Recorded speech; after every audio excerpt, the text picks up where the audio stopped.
जनकी खा भेलै जुआन लागे छै अचके में ल लेते प्राण।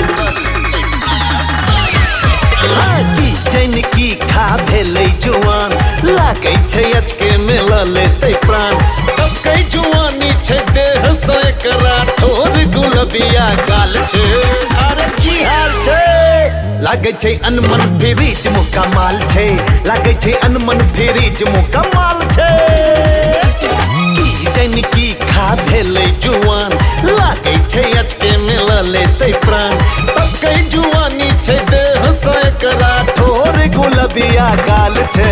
अरे की हाल छै लागे छै जैना फ्रीज मुकमाल छै। लागे छै अनमन फ्रीज मुकमाल छै।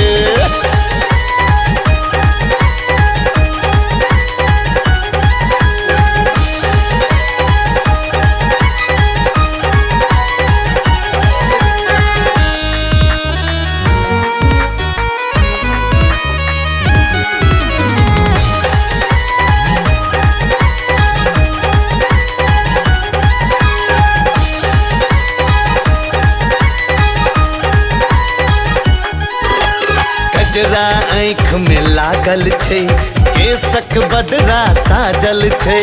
बड़का बापक बेटी छै कोन देवता सा मांगल छै। गजरा आँख में लागल छै केसक बदरा साजल छै। बड़का बापक बेटी छै कोन देवता सा मांगल छै। राखै छै डेग तहिलै छै धरती लागे छै हेतै सनीमा में भरती। भीड़ लगेने छै बीचे सड़क पर भीड़ लगेने छै बीचे सड़क पर छोरा सब काटे बवाल छै। अरे की हाल छै लागे छै जैना फ्रीज मुकमाल छै। लागे छै अनमन फ्रीज मुकमाल छै।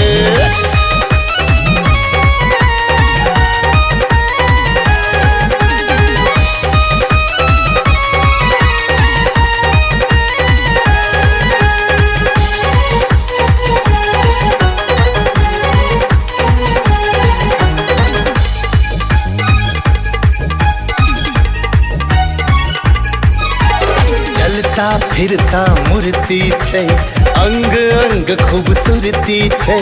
चिक्कन चुनमुन नापल जोखल देह में अगबे फुर्ती छै। हाँ चलता फिरता मूर्ति छै अंग अंग खूबसूरती छै। चिक्कन चुनमुन नापल जोखल देह में अगबे फुर्ती छै। मचकै छै डार त करै छै चुगली बॉडी सब फेंकै छै बाउंसर आ गुगली।